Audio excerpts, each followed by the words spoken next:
अस्सलाम वालेकुम रहमतुल्लाहि व बरकातुहू गाइस। आज मैंने अल्लाह से दुआएं मांग के कुरान से रहनुमाई का अल्लाह ताला से बोला कि अल्लाह ताला प्लीज़ मुझे काइंडली कुरान से मेरी रहनुमाई फरमाइए। जो भी आप मुझे मैसेज देना चाहते हैं, जो भी मेरे लिए मैसेज है, तो कुछ ऐसी आयतें निकली कि मैंने सोचा कि आपसे ज़रूर शेयर करूं। मतलब it was something which was like really profound, और ये है कि मैं चाहती हूँ कि मैं वो आपसे भी ज़रूर शेयर करूँ। So let start. आउज़ुबिल्लाहि मिनश्शैतानिर्रजीम। मैं अल्लाह की पनाह में आती हूँ शैतान मरदूद से। बिस्मिल्लाहिर्रहमानिर्रहीम। अल्लाह के नाम से जो बेइंतहा मेहरबान नहायत रहम वाला है। अच्छा, सूरह नहल जो 16 नंबर की सूरत है कुरान मजीद की, उसकी 111 से लेके 116 तक आयतें निकली हैं और मैं इसका तर्जुमा आपके सामने पेश कर रही हूँ। इन सब का फैसला उस दिन होगा जबकि हर मुतनफ्स अपने ही बचाव की फ़िक्र में लगा हुआ होगा और हर एक को उसके किए का बदला पूरा पूरा दिया जाएगा और किसी पर ज़र्रा बराबर जुल्म ना होने पाएगा। यहाँ पे क़यामत का जिक्र हो रहा है कि उस दिन जो है वो हर बंदा अपने बचाव की फ़िक्र में लगा हुआ होगा, किसी को किसी की फ़िक्र नहीं होगी। यहाँ तक कि हमने ये भी सुना है कि जो है मतलब माँ को बेटे की, और हर बंदा अपने अपनी बचाव के, माँ बेटा और बीवी और मियाँ और बच्चे और हर कोई अपनी अपनी कोई किसी की फ़िक्र में नहीं होगा, सब अपनी अपनी फ़िक्र में लगे हुए होंगे, जबकि हर मुतनफ्स अपने ही बचाव की फ़िक्र में लगा हुआ होगा। यहाँ पे यही बताया गया है, और हर एक को उसके किए का बदला पूरा पूरा दिया जाएगा और किसी पर ज़रा बराबर जुल्म ना होने पाएगा। और इसी तरह से हम कुरान में और जगहों पे भी पढ़ते हैं कि जो है जो ज़रा बराबर नेकी लेकर आएगा उसे पाएगा। ज़र्रा मीन्स के एटम, जो अल्लाह अलम, जो मतलब जो मुझे समझाया गया है, तो जो एटम बराबर जो है वो नेकी लेकर आएगा वो उसे पाएगा, और जो एटम बराबर गुनाह लेकर आएगा वो भी उसे पाएगा, बुराई लेकर आएगा उसे भी पाएगा। आगे मैं पढ़ रही हूँ। अल्लाह एक बस्ती की मिसाल देता है, वो अमन व अमान की ज़िंदगी। अब ये हमारी मिसाल, ये हम पे अप्लाई होती है। अल्लाह ताला मिसालें कुरान में इसलिए देता है कि हम उससे सबक हासिल कर सकें। अल्लाह एक बस्ती की मिसाल देता है, वो अमन व इत्मीनान की ज़िंदगी बसर कर रही थी और हर तरफ से उसको बफरागत रिस्क पहुँच रहा था कि उसने अल्लाह की नेमतों का कुफरान शुरू कर दिया। तब अल्लाह ने उसके बाशिंदों को उनकी करतूतों का ये मज़ा चखाया कि भूख और खौफ की मुसीबतें उन पर छा गईं। उनके पास उनकी अपनी कौम में से एक रसूल आया, मगर उन्होंने उसको झुटला दिया। आखिरकार अजाब ने उनको आ लिया जबकि वो जालिम हो चुके थे। अब यहाँ पे फुटनोट्स है। हज़रत इब्ने अब्बास रज़ी अल्लाह ताला अन्हु का कौल है कि यहाँ खुद मक्के को नाम लिए बग़ैर मिसाल के तौर पर पेश किया गया है। इस तफसीर की रूह से खौफ और भूख की जिस मुसीबत के छा जाने का यहाँ ज़िक्र किया गया है, उससे मुराद वो कहत है जो नबी सल्लल्लाहु अलैहि वसल्लम की बेसत के बाद एक मुद्दत तक अहले मक्का पर मुसल्लत रहा। अब यहाँ पे मक्का का जिक्र है, लेकिन ये कुरान करीम तो देखें ना आखिरत तक, ये मैं आपसे डिस्कस कर रही हूँ कि कुरान करीम तो देखें ना आखिरत तक, क़यामत तक हमारे लिए रहनुमाई है। तो उसमें बेशक मक्का का जिक्र है, लेकिन ये हम अपने ऊपर अप्लाई करके देखें, ठीक है ना, हम ये अपने ऊपर अप्लाई करें। तो अल्लाह ताला ने बस्ती की मिसाल इसलिए दी है, क्या बस्ती, कौन सी बस्ती थी? और बस्ती ये नहीं कि आप कोई समझे कोई रिमोट जगह है, नहीं, बस्ती नहीं, जहाँ पे लोग बसते हैं, यानी आप जहाँ पे रहते हो वो आपकी बस्ती है, ठीक है। तो अल्लाह एक बस्ती की मिसाल देता है, वो बहुत अमन और इत्मीनान से, उसको कोई मसला नहीं था, अमन से रह रही थी, कोई लूट मार कुछ भी नहीं था, आराम से इत्मीनान से ज़िंदगी गुजार रही थी और उसको रिस्क की टेंशन भी नहीं थी, बफरागत रिस्क उनको पहुंच रहा था। तो उन्होंने क्या किया कि उन्होंने अल्लाह की नेमत का कुफरान शुरू कर दिया। अब नेमत का कुफरान जो है ना, यही होता है कि जब हम जो है अल्लाह ताला जो हमें कुरान के अहकामात देता है, हम उसको पसे पुश डाल देते हैं ना। हम नमाज़ें पढ़ते हैं और देखिए हम आउटिंग्स कर रहे हैं, खा रहे हैं, पी रहे हैं और कपड़े ले रहे हैं अपने लिए, मतलब हम अल्लाह ताला को बिल्कुल भूल जाते हैं। हमारी सिर्फ यही लाइफ हो जाती है, यहाँ तक कि ज़िना और गलत चीज़ों में भी इंसान मुब्तला हो जाता है। तो अल्लाह ताला की शुक्रगुजारी, शुक्र का ऑपोजिट जो है वो कुफ़र है। तो शुक्र का ऑपोजिट अगर कुफ़र है, कुफ़र का मतलब है अल्लाह की नेमतों का इनकार करना। शुक्र यानी एक्सेप्ट करना अल्लाह ताला की नेमतों को। और जो मैं समझ पाई हूँ हज़रत यूसुफ़ अलैहिस्सलाम के किरदार से भी जो कुरान में शो किया है, आई एम नॉट ए स्कॉलर, लेकिन मुझे जो समझ में आया है वो ये है कि अल्लाह ताला की शुक्र का मतलब ये होता है ज़बान से भी अल्लाह का शुक्र अदा करना, दिल में भी अल्लाह का शुक्र, दिल से मानना अल्लाह का शुक्र, यानी इकरार करना अल्लाह ताला की नेमतों का। कुफ़र का मतलब है इनकार करना, अल्लाह ताला की नेमतों का इकरार करना और साथ में लाजमी अल्लाह ताला के मुती और फरमाबरदार बनकर रहना, अल्लाह का तकवा इख्तियार करना। जिसने दिया है वो ले भी सकता है, तो अल्लाह ताला का मुती और फरमाबरदार बनना भी लाजमी है। तो अगर अल्लाह ताला हमें इत्मीनान और सुकून की ज़िंदगी गुजरवा रहा है, लेकिन हम देखें मूवीज़, गाने, ये वो किन चीज़ों में हम पड़ जाते हैं, ज़िना में पड़ जाते हैं, कुरान नहीं पढ़े, कुरान फैला नहीं रहे, कुरान का पैगाम नहीं हो रहे, सिर्फ अब सब अपने अपने उसमें लगे हुए हैं, आउटिंग कर रहे हैं, शॉपिंग कर रहे हैं, और हर अल्लाह ताला की जो है कोई अल्लाह ताला की कोई उसमें मतलब नफ्स के ग़ुलाम बने हुए हैं, इन अदर वर्ड्स। तो ये सारी चीज़ें इसमें होती हैं। और फिर शिर्क और कुफर कितना फैल गया, बिद्दतें कितनी फैल गई हैं। या रसूल अल्लाह हमें ये दे दे, या गौस पाक हमें ये दे दे, या अली हमें ये दे दे। मतलब क्या यही हमें रसूल अल्लाह सल्लल्लाहु अलैहि वसल्लम सिखा के गए हैं? यही चीज़ें क्या सहाबा किराम की कैरेक्टर से हमें पता चलती हैं? यही बात क्या कुरान में लिखी हुई है? आप मुझे बताएं ज़रा। कुरान में तो सूरह जिन आप पढ़ेंगे, उसमें साफ साफ आयतों में लिखा है कि अल्लाह की मस्जिदों में अल्लाह के अलावा किसी और को ना पुकारो। अब आप देखें क्या हो रहा है मस्जिदों में, किस किस को पुकारा जा रहा है। तो ये चीज़ें जो है कुरान को पढ़ के समझ में आती हैं, ठीक है। तो कुरान को नहीं पढ़ना, और जितने मैंने देखा जितने पढ़े लिखे लोग हैं वो कुरान को जो है समझ के नहीं पढ़ते उसका तर्जुमा समझ के। और क्या होता है बदले में, वो ऐसे जाहिल और ऐसे गुनहगार और ऐसे गलत किस्म के जो है मुल्लाओं और इन लोगों के पीछे फिर चलना शुरू कर देते हैं। क्योंकि आप रिलीजन को तो कोई घास ही नहीं डाल रहे ना, आप तो खुद कुरान पढ़ ही नहीं सकते हो। अल्लाह ताला ने आपको इतना पढ़ा लिखा बनाया, पढ़ सकते हो, आप एजुकेटेड हो, आप पढ़ सकते हो, आप ज़्यादा अच्छे तरीके से समझ सकते हो, लेकिन आपने ये काम नहीं करना। आपने मस्जिद में कभी जाके अज़ान नहीं देनी, आपने कोई काम नहीं करना। तो फिर क्या होता है, बदले में ऐसे लोगों को आप बना देते हो जो बिल्कुल नलायक और फिर शिर्क और कुफर। और आपको पता है आजकल पैसे पकड़ के बहुत कुछ हो रहा है, ठीक है, क्या क्या चीज़ें फैलाई गई हैं। अभी ईद मिलाद नबी जो है वो तीसरी ईद की नमाज़ें भी पढ़ी गई हैं कहीं, पता नहीं इंडिया में कहीं मैंने सुना है, अल्लाह आलम। तो मैं आपको बता रही हूँ फिर क्या हो रहा है, म्यूज़िक लगा के किस तरह से, और किसी को हूर बना के बिठाया हुआ है सब सारे गैर मर्दों में। मतलब ये सारी चीज़ें होंगी जब हम दीन को पढ़ना छोड़ देंगे खुद से। फिर क्या होगा, ये जो उल्मा और ये जो भी एजेंडा बेस्ड जो भी चीज़ें हैं मौजूद, वो फिर हाँ वो उन्हीं के पीछे हम चलेंगे, क्योंकि हमें तो कुछ पता ही नहीं है, हमें तो खोलना ही नहीं है कुरान, तो हमें तो पता ही नहीं है कुछ भी। तो जो कहेंगे वो तो बिल्कुल उनके कदमों में हम गिर जाएंगे। वो तो बिल्कुल सही कह रहे हैं। तो इस चीज़ का लोग फ़ायदा उठाते हैं। प्लीज़ आप खुद पढ़ें कुरान, और ये हमसे पूछा जाएगा कि हमें एजुकेटेड बनाया, हमने कुरान को फैलाने के लिए क्या किया, हमारे बिल मारूफ नहीं उनके अनिल मुनकर क्या किया हमने। कितने लोग हैं उनको कलमा नहीं आता है, आपके ड्राइवर्स हैं, आपकी मासियाँ हैं, कितने लोग हैं उनको कलमा नहीं आता है, उनको सूरह फातिहा का तर्जुमा नहीं आता है, उनको नमाज़ पढ़नी नहीं आती, उनको सूरतें नहीं आती कुरान की। उनको कुरान का मैसेज दें, उनको कुरान का मैसेज पहुंचाएं, वीडियोस बनाएं, ऐसी चीज़ें करें कि आपको आखिरत का तोशा अल्लाह ताला पूछेगा ये सवाल हमसे कि तुमने जवानी कहाँ गुजारी, माल तुमने कहाँ से कमाया और कहाँ पर ख़र्च किया, सारे जवाबात हमें देने। ठीक है, मैं आगे पढ़ रही हूँ। देखिए मैं भी कोई बहुत ज़्यादा नेक नहीं हूँ, लेकिन I am trying, I just feel कि जो है ना ये हमें करना चाहिए, हम सबको करना चाहिए मिल के। ओके, अच्छा मैं आगे पढ़ रही हूँ। तो अल्लाह ताला ने बसी की मिसाल दी, वो अमन अमान से ज़िंदगी गुजर बसर कर रही थी, और हर तरफ से उसको बाफराकत रिस्क भी पहुँच रहा था। तो उन्होंने क्या किया, अल्लाह की नेमतों का कुफरान, अल्लाह को भूल गए। ठीक है, अब ये सारा कुफरान आप देखें यही हो रहा है ना, यही जो मैंने आपको एग्जांपल्स दिए हैं लोगों की, यही हो रहा है ना, कुफरान ही है ना। आप बताएं। अच्छा आगे पढ़ियो। तब अल्लाह ने उसके बंदों को उनके करतूतों का ये मज़ा चखाया कि भूख और खौफ की मुसीबतें उन पर छा गईं।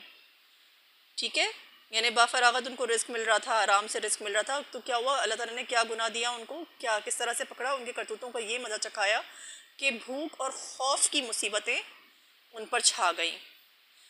ठीक है, तो ये हमें देखना है कि हमारा जो दिल में खौफ आता है ना, हमें इसका खौफ होता है, उसका खौफ, हर चीज़ का हमारे दिल में खौफ है। तो ये खौफ जो है वो कहाँ से आया है? क्या हम तो वो नहीं है कि जिन्होंने कुफर किया अल्लाह ताला की नेमतों को पाके? क्या हम तो वो नहीं है? और ये जो हमें भूख महसूस होती है बार बार, ये पेट नहीं भरना, और मुझे जो महसूस होता है कि खा लिया आपने लेकिन आपको भूख लग रही है, आपका पेट नहीं भरा हुआ, या आप खा नहीं सकते, आपको ऐसी बीमारी इशूज़ हैं गैस के, ये वो, आप देखें ना, ये सारी चीज़ें हैं। और देखिए हमारे पास पैसे होते हैं, हम सब कुछ अपने ऊपर खा लें और सब कुछ, हमें सदका भी देना है, हमें दूसरों को भी खिलाना है जो गरीब तबका है। अच्छा मैं आगे पढ़ी हूँ। उनके पास उनकी अपनी कौम में से एक रसूल आया, मगर उन्होंने उसको झुटला दिया।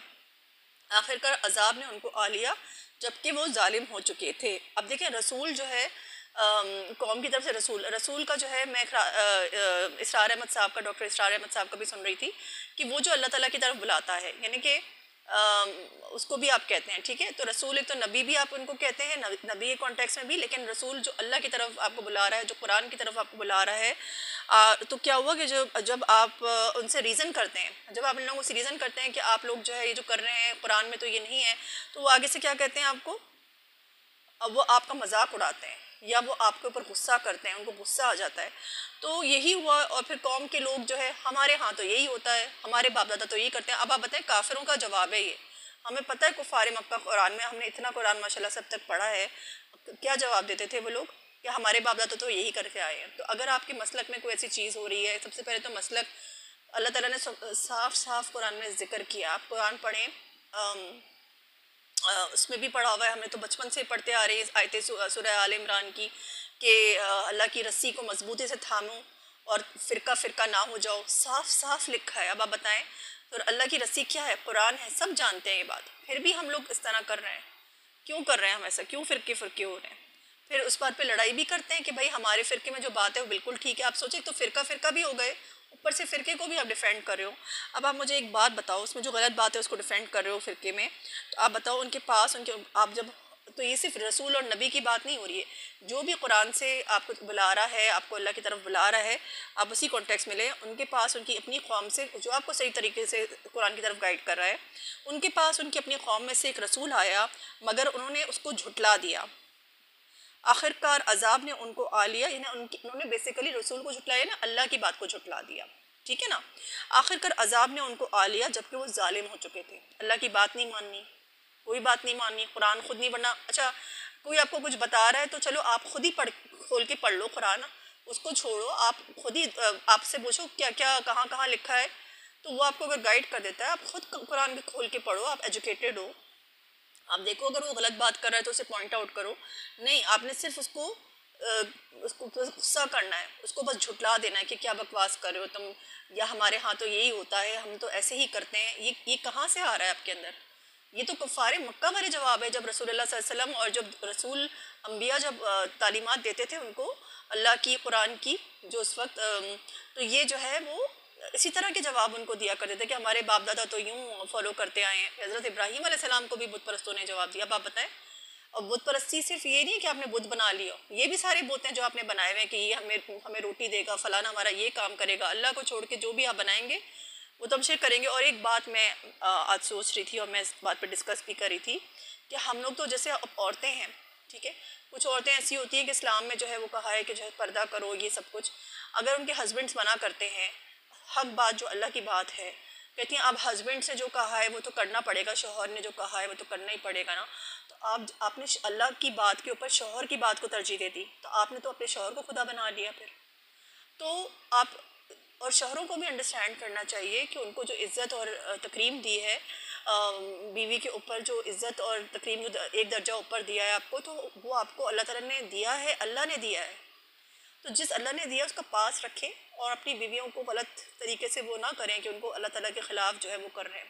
आप यकीन करें, वो पर्दा करेंगी या कोई अच्छा काम करेंगी अल्लाह ताला के मुताबिक, ये आपके लिए एक ब्लेसिंग होगी, आपके लिए खैर और बरकत लेकर आएगी इंशाल्लाह ताला, और आपकी औलाद की परवरिश अच्छी होगी। आप ये सोचें, दुनिया में ना पढ़ें, नफ्स परस्ती तो हलाकत की तरफ लेके जाती है।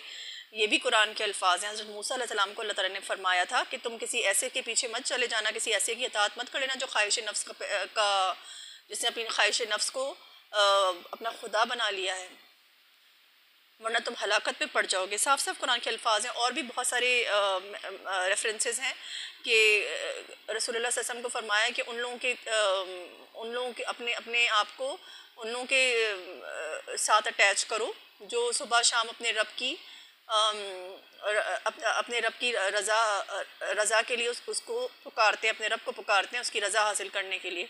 और अपने आप को उन लोगों की अताअत में ना पड़ जाओ, उन लोगों के पीछे ना लग जाओ जिन्होंने जो है अब जिनके दिलों को अल्लाह ताला ने गाफिल कर दिया है। गाफिल दिल होते हैं और वो ख्वाहिश नफ्स की पैरवी कर रहे हैं, उनसे बचो। तो इस तरह से कुरान में जगह जगह मौजूद है। और फिर सूरह मरियम में भी इसका जिक्र है कि जो है जो अम्बिया का जिक्र ऊपर आ रहा है कि वो जो है अल्लाह की आयात जो है सुन के सजदे में, जब उनको सुनाई जाती थी वो सजदे में रोते हुए सजदे में गिर जाते थे। इस पर सजदा है, मेरा ख्याल है 58 नंबर की आयत, आप चेक कर लीजिएगा, अल्लाह अलम, आई एम नॉट अ स्कॉलर। तो उसके बाद जो है क्या अल्फाज हैं कि उनके जानशीन बने वो नाखल्फ लोग जिन्होंने अपनी नमाज़ों को ज़ाया किया और ख्वाहिश नफ्स को की पैरवी में लग गए। तो अब देखें, नमाज को ज़ाया करना और ख्वाहिश नफ्स की पैरवी की, क्या हम वो नहीं है दुनिया परस्त लोग जो नमाज़ों के वो करते हैं और ख्वाहिश नफ्स के पीछे लग जाते हैं। और एक चीज़ मैंने मेल्स में बहुत देखी, आई एम सॉरी, अच्छा, फिर आगे ये मेंशन्ड है, लेकिन कि अगर कोई ईमान ला के तौबा कर लेता है और अमल सौले करता है, मतलब तौबा कर लेता है और अमल सौले करता है, सीधे रास्ते पे चलता है, तो उसके लिए अल्लाह ताला ने जन्नतें रखी हैं, तो माफ़ी भी देता है अल्लाह ताला, आगे मेंशन्ड है उसके, ठीक है। तो वो भी रखने चाहिए अपने दिल में। एक चीज़ मैंने नोट की है मेल्स के बारे में कि जो है ना, अब एक फ़ीमेल है, आप फीमेल्स को गलत राहों पे क्यों लेके जाते हैं, क्यों आप उनके साथ जो है वो ज़्यादा चैटी चैटी हो जाते हैं, ठीक है ना। मतलब आप उनसे ज़्यादा बात करने की कोशिश करते हैं फजूल में। आप एक बंदी है जो रिलीजन के बारे में बात करी, मतलब मैंने देखा है, नोट किया ये चीज़ें, तो उसके साथ ज़बरदस्ती आप बातें करना शुरू कर देते हैं इधर उधर की फलाना, और गलत चीज़ों में उसको लेके जाते हैं। अक्सर मैंने देखा है कि अच्छी लड़कियों को लड़के जो है वो दोस्ती कर लो, ये कर लो, मतलब क्यों, why do you do that. आप क्यों शैतानी अमल करते हैं। जो लड़कियां आप देख रहे हैं, आप अपनी, अगर आपको बहुत शौक है लड़कियों से दोस्ती करने का, तो आप अपनी जैसी लड़कियां चूज़ करें। आपको क्या ज़रूरत है कि आप अच्छी लड़कियों को जो है ख़राब कर रहे हैं, कि उनसे आप दोस्तियां करने की कोशिश करें कि उनसे दोस्ती करो, तुम यूँ करो, तुम यूँ करो, अच्छा हमारी शादी नहीं हो सकती ना, अच्छा हम यूँ कर लेते हैं। क्यों करते हैं आप इस तरह से, ये कितनी गलत बात है, कितनी गुनाह, इस खुद भी आप गुनाह में पड़े हुए हैं, अपने आप को ठीक करें और दूसरों को भी जो है आप खींच के ले जा रहे हो। आगे मैं पढ़ी हूँ, बस ए लोगो, अल्लाह ने जो कुछ हलाल और पाक रिस्क तुमको बख्शा है उसे खाओ और अल्लाह के एहसान का शुक्र अदा करो। अब ये मिसाल के बाद जो है, मिसाल बस्ती की बहुत सख्त किस्म की मिसाल है।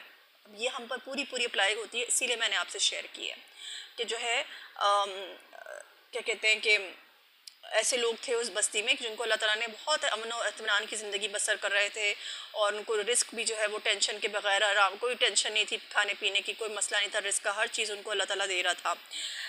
तो फिर क्या हुआ, उन्होंने नेमत का कुफरान शुरू किया, जिसके गुनाह की जिसका अल्लाह ताला ने उनको ये अजाब दिया कि उनके ऊपर भूख और खौफ को मुसल्लत कर दिया। अब उनकी आप देखें जॉब्स लूज़ हो रही हैं, फाइनेंशियली वीक हो रहे हैं लोग, हो रही हैं ना चीज़ें, ठीक है। या फिर आप ऐसी बीमारियां लग गई हैं कि आप खा पी नहीं सकते हैं, ये सारी चीज़ें हैं।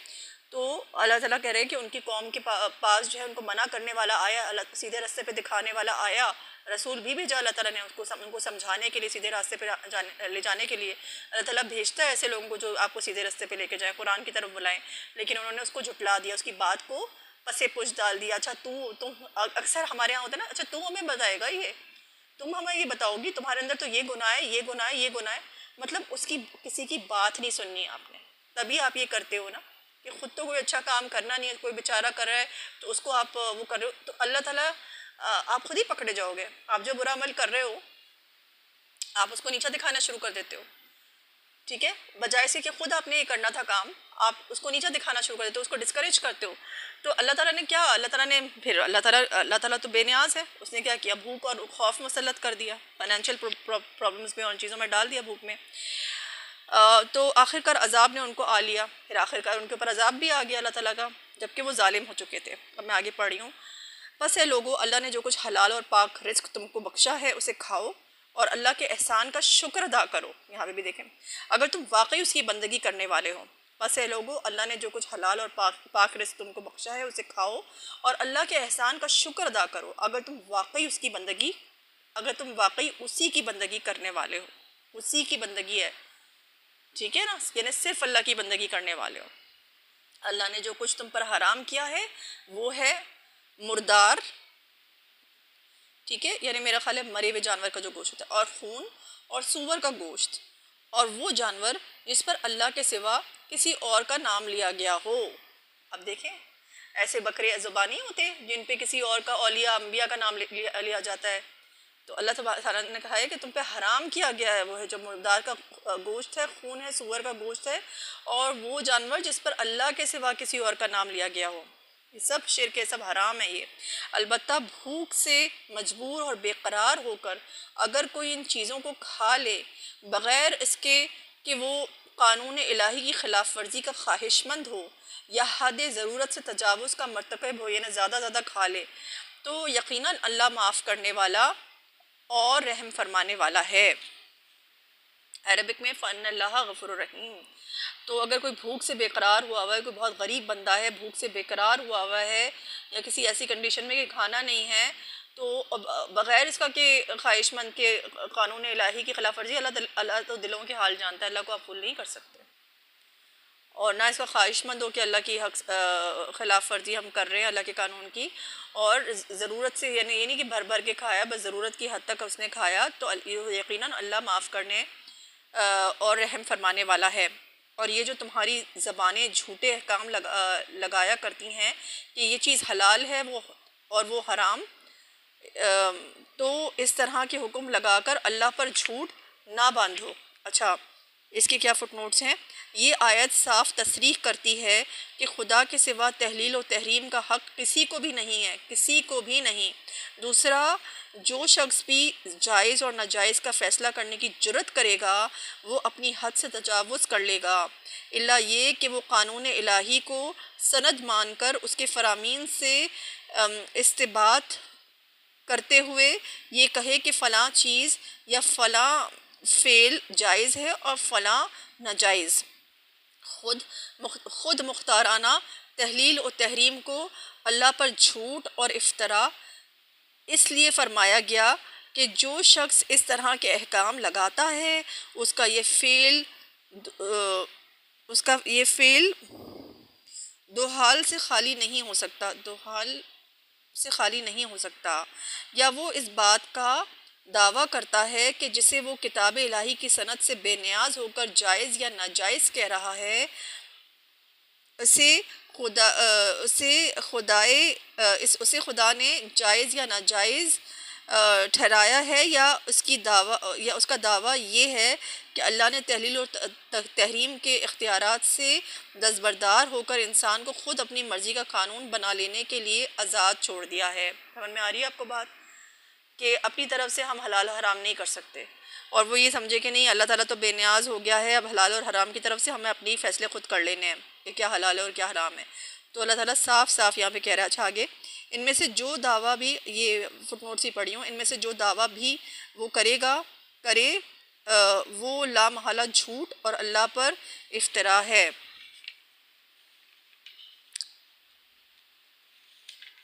अच्छा, तो अब देख लें कि अल्लाह जो है क्या फ़रमा रहा है यहाँ पे। अल्लाह ये फ़रमा रहा है कि और ये तुम्हारी ज़बानें झूठे काम, झूठे हुक्म जो है लगाती हैं, दूसरे झूठे अहकाम लगाया करती हैं कि ये हलाल, कि ये चीज़ हलाल है और वो हराम। तो इस तरह के हुक्म लगाकर अल्लाह पर झूठ ना बांधो। चाहे ये काम चाहे ये काम कोई मौलवी ही करे, कोई मुफ्ती ही करे, कोई भी करेगा ये काम, कोई आलिम ही करे। अगर कोई गलत बात करता है, आप बोलेंगे वो तो ठीक ही कहते होंगे, क्या मतलब है। बहुत सारी, अगर कुरान से देखें, आप यकीन करें कि कुरान से आप लेके जाएं उनके पास और बैठें और बोलें यहाँ पे ये लिखा है वो लिखा है, फिर देखें आप उनका क्या रिएक्शन होता है। अगर तो वो सही बंदे होंगे, देखिए बहुत सारी चीज़ें उल्मा भी जो है वो किस तरह से क्या क्या कर रहे हैं आजकल, उनके ही अंडर हो रहा है ना ये सब कुछ। जो कुरान में जो लिखा हुआ है, मैं सूरह जिन का मेंशन कर रही हूँ कि कुरान में लिखा हुआ है साफ साफ सूरह जिन में कि अल्लाह की मस्जिदों में अल्लाह के सिवा किसी को ना पुकारो। तो उनको नहीं पता ये सब कुछ। आप लेके जाएं आयत, मैं कहती हूँ कुरान की आयत लेके जाओ, फ़िरके वाली आयत लेके जाओ, सूरह आल इमरान की, देखो वो क्या कहते हैं आगे से। तो मैं ये कह रही हूँ कि किसी को हक़ नहीं अल्लाह के अलावा कि किसी चीज़ को हलाल और हराम करे। किसी अल्लाह ताला ने किसी चीज़ को हलाल किया उसको हराम कर दे, और जिसको हलाल किया उसको हराम किया उसको हलाल कर दे। तो इस तरह के हुक्म लगाकर अल्लाह पर झूठ ना बांधो। जो लोग अल्लाह पर झूठे इफ्तरा बांधते हैं वो हरगिज़ फलाह नहीं पाया करते, हरगिज़ फलाह नहीं पाते, हरगिज़ कामयाब नहीं होते, यानी वो बर्बाद हो जाते हैं। दुनिया का ऐश चंद रोज़ा है, आखिरकार उनके लिए दर्दनाक अजाब है। यानी एक तरह से मुझे जो समझ में आ रही है आयत पढ़ के, आई एम नॉट अ स्कॉलर, लेकिन समझ में आ रही है कि ऐश, दुनिया के ऐश के लिए, अपने फ़ायदे के लिए किसी चीज़ को हलाल कर दिया और हराम कर दिया। अब आप ये देख लें हमारे मुल्क में क्या हो रहा है, सूद को हलाल कर दिया। हालांकि सूद के ख़िलाफ़ अल्लाह और उसके रसूल की जंग है, लेकिन किसने हलाल किया है, किसने हराम किया है? हमारे जो आलिम लोग हैं उन्होंने नहीं किया है। तो अब आप मुझे ज़रा ये बताइए, और बड़े बड़े लोगों ने किया है, तो आप मुझे बताइए कि अपनी तरफ से आपने कैसे हलाल कर दिया, और फिर जो है ऐसी ऐसी चीज़ें निकाली हैं अपनी तरफ से कि ये जो हमारा तो ये तो हलाल है और ये बैंक हलाल है, ये बैंक हराम है। भाई अल्लाह ताला ने, आप मुझे एग्जाम्पल दे रहे थे कि जो कुरान पढ़ाते हैं तो कई सालों से मुझे एग्जांपल देते कि अगर आप शराब की बोतल में अगर आप शरबत की बोतल में अगर आप शराब भर देते हो तो क्या वो हलाल हो जाता है, वो शराब हलाल हो जाती है। तो हमें इन बातों पे जो है बहुत ज़्यादा सोचना होगा, और हलाल और हराम के लिए अल्लाह की तरफ ही जाना होगा। अल्लाह ताला ने साफ साफ बता दिए इधर कि किसी ऐसी चीज़ वो भी हराम है जो अल्लाह के अलावा किसी और जानवर को किसी और के नाम से जो है आप वो कर रहे हैं और करते हैं, औलिया का नाम लेके करते हैं, और शायद अल्लाह के रसूल का नाम भी लेके करते हो। और ये जो कुरान में एक बात मुझे है, मैं एक और भी जगह पे पढ़ी थी कि रसूलुल्लाह सल्लल्लाहु अलैहि वसल्लम को तो सहाबा ने कहा आप तो सजदों की बात करते हैं, आप बोलते हैं गुस्ताख रसूल। रसूलुल्लाह सल्लल्लाहु अलैहि वसल्लम ये वाक़या क्या हमें याद नहीं है? मुझे ऐसा याद पड़ा है कि पहले मैं कोई स्कॉलर नहीं हूँ, लेकिन मुझे याद आ रहा है इस तरह से हमने वाक़या सुना था कि सहाबा किराम रज़ियल्लाहु अलैहिम अजमईन जब वो देखते थे कि जो ना बादशाह किस तरह रहते हैं शान और शौकत से, और सजदे करते हैं लोग उनके दरबार में जाके उनको, तो उन्होंने रसूलुल्लाह सल्लल्लाहु अलैहि वसल्लम से बोला कि क्या हम सजदा ताज़ीमी की बात हो रही है कि हम तो क्या हम आपको सजदा कर सकते हैं? उनके बादशाह दुनिया के फासिक और फाजिर बादशाह, शराबी बादशाह, गुनाहगार बादशाह, जानी बादशाह, उनको जब कोई सलाम कर रहे हैं, बदमाश बादशाह, तो जब आप रसूलुल्लाह सल्लल्लाहु अलैहि वसल्लम आप इतने पाकीज़ा और नेक अल्लाह के रसूल हैं, क्या हम आपको सजदा कर सकते हैं? तो उन्होंने मना फरमाया था इस चीज़ से। तो आप सोचें कि अल्लाह के रसूल ने जब ख़ुद को सजदा मना किया है, तो औलिया और अम्बिया को हो सकता है, किसी और औलिया अम्बिया को हो सकता है कि रसूलुल्लाह सल्लल्लाहु अलैहि वसल्लम को सजदा हो सकता है, जबकि उन्होंने मना फरमाया और साफ साफ कहा कि अगर सजदा ताज़ीमी होता तो मैं औरत को हुक्म देता कि वो अपने शोहर को करे सजदा। ठीक है, तो अल्लाह सुब्हान ताला कह रहा है कि जना तुम जो ये दुनिया के जो तुम अपनी तरफ से काम घर लेते हो ना, जो मैं हलाल करता हूँ हराम कर देते हो, हराम को हलाल बना लेते हो अपने लिए, तो अल्लाह ताला कहता है कि जो है ना तुम लोग जो दुनिया के जो ऐश कर रहे हो ना, दुनिया के ऐश के लिए ही कर रहे हो ना, कि सूद को तुमने वो हलाल कर दिया और ये सब कुछ, तो अल्लाह ताला कह रहा है ना दुनियावी ऐश के लिए कर रहे हो, तो अल्लाह ताला कह रहा है सिर्फ चंद रोज़ा ये ऐश है तुम्हारे, आखिरकार उनके लिए दर्दनाक सज़ा है। सो मैं अल्लाह से दुआ करती हूँ और जो भी कि अल्लाह ताला हमें सीधे रास्ते पे रहनुमाई फरमा और सही बात की तरफ जो है वो हमारी रहनुमाई फरमा, और जो भी गलत बात है, जो भी जो है गलत बातें हैं उनसे बचने की नेक तौफीक अता फरमा। May Allah forgive me for my mistakes because I am not a scholar, और जो भी हक बात मेरे दिल में अल्लाह ताला ने डाली वो मैंने आप तक पहुँचाने की कोशिश की। May Allah forgive me for my sins. जज़ाकल्लाह फॉर लिसनिंग। अस्सलाम वालेकुम रहमतुल्लाहि व बरकातुहू।